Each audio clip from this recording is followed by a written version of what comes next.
ಈಗ ಕೆಲವು ಭಾಗಗಳಲ್ಲಿ ಹೇಗಿದೆ ಅನ್ನುವಂಥದ್ದು ನೋಡೋಣ. ಈಗ ಉಡುಪಿ ಶ್ರೀ ಕೃಷ್ಣ ಮಠಕ್ಕೆ ಗ್ರಹಣದ ಬಿಸಿ ಇಲ್ಲ ಅಂತ ಹೇಳ್ತಾ ಇದ್ದಾರೆ.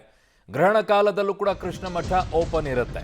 ಗ್ರಹಣ ಕಾಲದಲ್ಲಿ ಮಧ್ವ ಸರೋವರದಲ್ಲಿ ಅನುಷ್ಠಾನವನ್ನ ಮಾಡ್ತಾ ಇದ್ದಾರೆ. ಸಂಜೆ ಹೋಳಿ ಪ್ರಯುಕ್ತ ಮೆರವಣಿಗೆ ಕೂಡ ನಡೆಯುತ್ತೆ. ರಾತ್ರಿ 7 ಗಂಟೆ ಬಳಿಕ ಕೃಷ್ಣ ಮಠದಲ್ಲಿ ಪೂಜೆಯನ್ನ ನೆರವೇರಿಸಲಾಗುತ್ತೆ.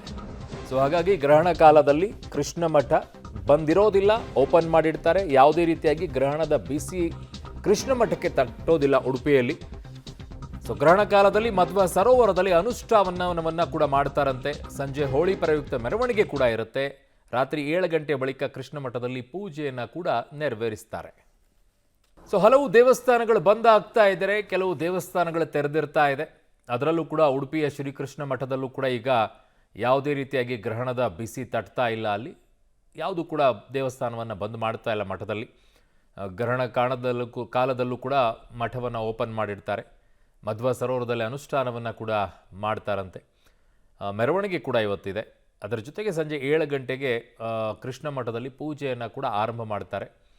ರಾತ್ರಿ ವಿಶೇಷವಾಗಿರುವಂಥ ಪೂಜೆಗಳು ಇರುತ್ತೆ ಅಂತ ಹೇಳ್ತಾ ಇದ್ದಾರೆ. ಈಗ ಸದ್ಯಕ್ಕೆ ಇದು ಉಡುಪಿಯಿಂದ ಬರ್ತಾ ಇರುವಂತಹ ವರದಿ ಶ್ರೀಕೃಷ್ಣ ಮಠದಿಂದ.